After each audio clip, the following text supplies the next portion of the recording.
Hello student, कैसे हैं आप? आई होप आप बिल्कुल खैरियत से होंगे।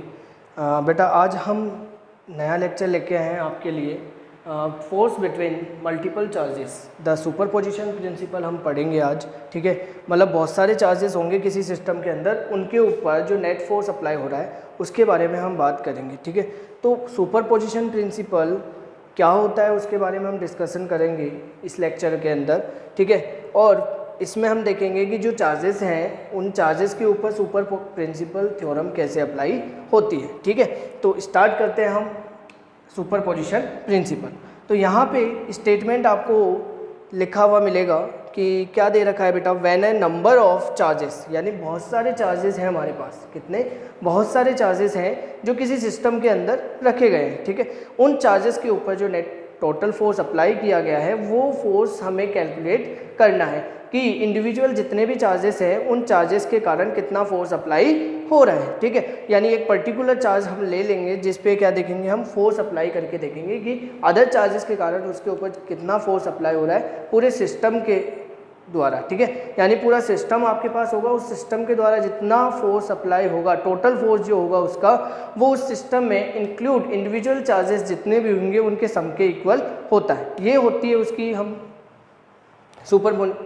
सुपरपोजिशन प्रिंसिपल की बात। It's state that when a number of charges are interacting the total force on a given charges is the vector sum of the forces exerted on it due to all other charges. यानी यहाँ पे इसने बात बोली कि जो दो total charge होता है, टोटल चार्ज होना गिवन चार्ज, जो भी आपको गिवन चार्ज होगा उसके ऊपर बात कर रहा है। इज, जो कि क्या होगा, इज वेक्टर सम, जो भी वेक्टर सम होगा उसका, मतलब वेक्टर सम किसका कर रहा है, is the vector sum of the force exerted on it due to all other charges. All other charges जितने भी हैं उसके अंदर, ठीक है, टोटल जो फोर्स होगा किसी भी एक गिवन चार्ज के कारण, उस फोर्स के कारण, यानी जो फोर्स आपने अप्लाई किया है टोटल फोर्स, वो एक चार्ज के ऊपर बात कर रहे हैं आप, यानी पूरे सिस्टम की बात करता हूँ मैं यहाँ पे। पूरे सिस्टम का जो नेट टोटल चार्ज होगा वो सभी चार्जेस के, यानी उस सिस्टम के अंदर जितने भी चार्ज इंक्लूडेड हैं उन सब के वेक्टर सम के इक्वल होता है। कौन?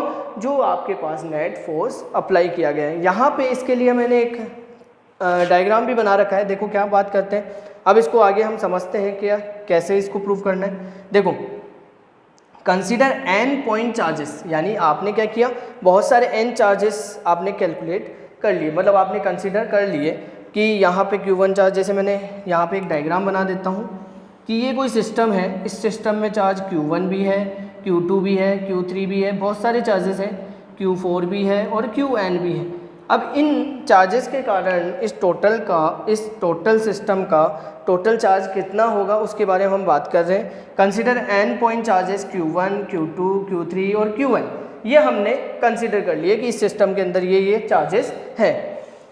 Placed in vacuum at point whose position vector, यानी इसके इन चार्जेस के पोजीशन वेक्टर कौन से होंगे, यानी जो भी आपने मिड पॉइंट कंसीडर किया है उससे, ठीक है, विथ रेस्पेक्ट टू ओरिजिन, यानी जो भी आपने ओरिजिन पॉइंट कंसीडर किया है उससे इसके वेक्टर, जो भी वेक्टर आपके पास क्या है बेटा, पोजीशन वेक्टर्स हैं, वो ओरिजिन से कितनी डिस्टेंस पे है, तो पहला है R1, R2, R3 और Rn तक, ठीक है, रेस्पेक्टिवली। ठीक है, तो यहाँ पे मैंने एक डायग्राम बना रखा है, उस डायग्राम से हम समझते हैं कि फोर्सेस कैसे हम कैलकुलेट करेंगे। ठीक है, तो देखो बेटा, इसको मैं रब कर देता हूँ।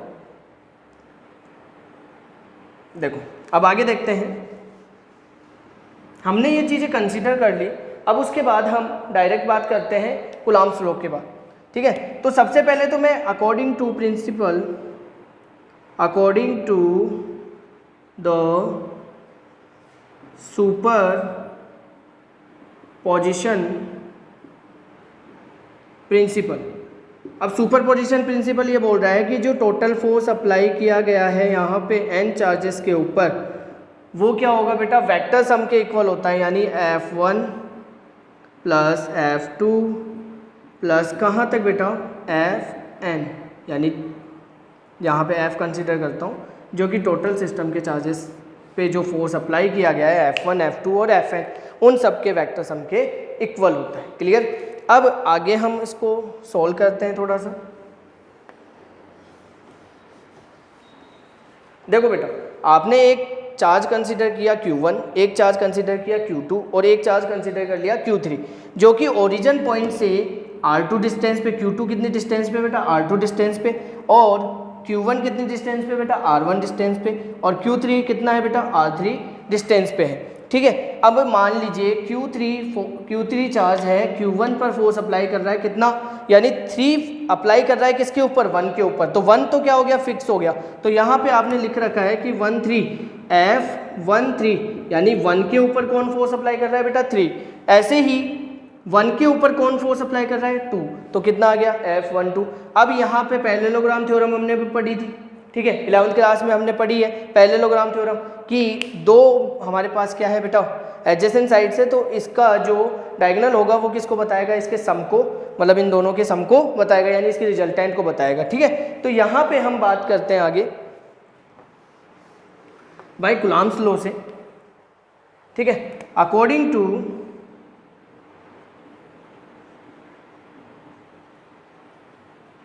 Coulomb's law. अब कूलम्ब्स लॉ देखो बेटा, किस किस के बीच में लगाएंगे आप कूलम्ब्स लॉ। सबसे पहले मैं देखता हूँ बेटा, Q3 और Q1 के बीच में आप चार्ज फोर्स देख लीजिए, कितना फोर्स अप्लाई हो रखा है। ठीक है, तो आप यहाँ लिखेंगे द फोर्स एक्सर्टेड, यानी फोर्स एक्सर्ट किया जा रहा है, किसके ऊपर किया जा रहा है बेटा, the force exerted on charges. अब कौन कौन से चार्ज लिए हैं बेटा, चार्ज Q1, किसके ऊपर बेटा, Q1 के ऊपर, Q1 due to charge Q3, यानी हमारे पास Q1 जो चार्ज है, ठीक है, वो Q1 चार्ज पे एक्सर्ट किया गया है, कौन सा चार्ज बेटा, Q3, यानी ये जो आपके पास Q1 है, इस पे कौन फोर्स अप्लाई कर रहा है, Q3 फोर्स अप्लाई कर रहा है, तो आपके पास फोर्स कितना आ जाएगा, F13 इक्वल के Q1 Q3 अपॉन R। अब दोनों के बीच की डिस्टेंस कितनी है बेटा, R13 का होल स्क्वायर। यहाँ तक कोई दिक्कत हो तो बताएं आप, ठीक है, और R13 का कैफ। अब R13 आप बोलेंगे सर ये कैफ क्यों लिख दिया आपने, तो बेटा ये इसकी डायरेक्शन को बताएगा, पोजीशन वेक्टर को बताएगा कि जो फोर्स लग रहा है वो किधर लग रहा है, Q3 से Q1 की तरफ लग रहा है। ठीक है, second, the force exerted on charge. अब कौन से चार्ज के ऊपर, किसके लिए देखेंगे बेटा, Q2 के लिए देखेंगे, charge Q1 due to charge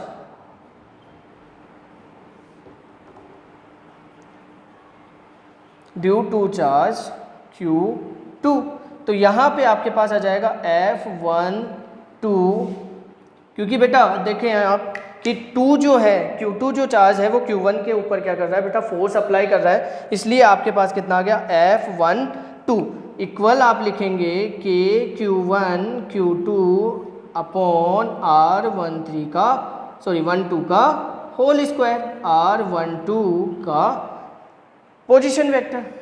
ये इक्वेशन आपके पास फर्स्ट हो गई बेटा, और ये इक्वेशन आपके पास हो गई सेकंड। देन इसके बाद क्या करेंगे आप, इसे लिख लिया होगा आपने, डायग्राम भी आपने देख लिया। चलो उसके बाद आप क्या करेंगे बेटा, देखेंगे अब सुपरपोजिशन प्रिंसिपल के according, now according to superposition principle. अब सुपरपोजिशन प्रिंसिपल के अकॉर्डिंग क्या करेंगे आप बेटा, इसके ऊपर टोटल फोर्स अप्लाई कितना हो रहा है दोनों चार्जेस के लिए वो पता कर लेंगे। तो आपके पास कितना आ जाएगा बेटा, मैं मान लेता हूँ इसको F1 equal F12 plus F13, दोनों को कैलकुलेट करेंगे आप। तो बेटा दोनों की वैल्यू आपके पास F13 की वैल्यू भी है और F12 की वैल्यू भी है, दोनों पुट कर दीजिए, के Q1 Q2 अपॉन R12 का स्क्वायर, R12 कैफ प्लस के Q1 Q3 अपॉन R13 का होल स्क्वायर, R13 का कैफ। ठीक है, यहाँ तक आपको अच्छे से समझ में आ गया होगा। देन आफ्टर अब क्या करेंगे आप, ये तो बेटा हमारे पास 3 फोर्सेस थे, उसके लिए बात करते हैं हम। ठीक है, अब n चार्जेस हों तो क्या करेंगे आप, for n charges, for n charges. अब n चार्जेस के लिए कितना हो जाएगा बेटा, F1 इक्वल के Q1 Q2 अपॉन R12 का स्क्वायर, R12 कैफ प्लस के Q1 Q2 अपॉन R13 का स्क्वायर, R13 का कैफ प्लस कहाँ तक हो जाएगा बेटा, के Q1 तो ऐसे के ऐसे रहेगा, इसके ऊपर कोई इफेक्ट नहीं पड़ेगा, तो चेंज क्या होगा, Qn डिवाइड बाई R1n का स्क्वायर, और इसे मैं थोड़ा सा रफ कर देता हूँ बेटा, तो ये आ जाएगा R1n का स्क्वायर।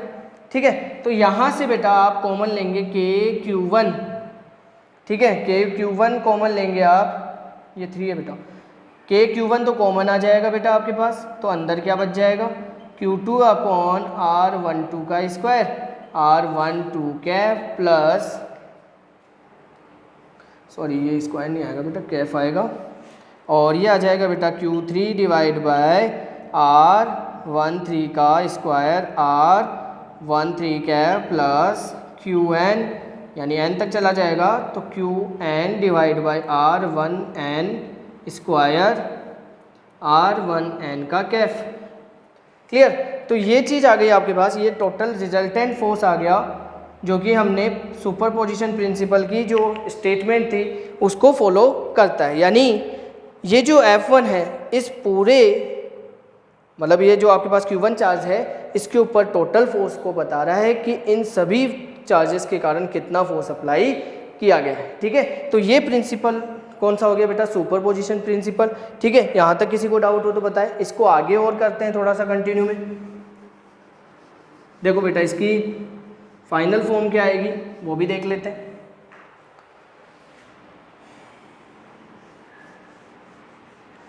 इतना कोई कॉम्प्लिकेटेड नहीं है बेटा सुपरपोजिशन प्रिंसिपल। तो देखो बेटा यहाँ पे क्या करेंगे हम आगे, F, क्योंकि फोर्स F1 क्यों लिख रहा हूँ बेटा, क्योंकि Q1 चार्ज जो है वो हमने एक आइडियल मान लिया है, मतलब इसके ऊपर आपको सभी चार्जेस का फोर्स अप्लाई करके देखना है कि कितना फोर्स अप्लाई हो रहा है। ठीक है, तो आपके पास फाइनली क्या वैल्यू आ जाएगी बेटा, F इक्वल के Q1 अपॉन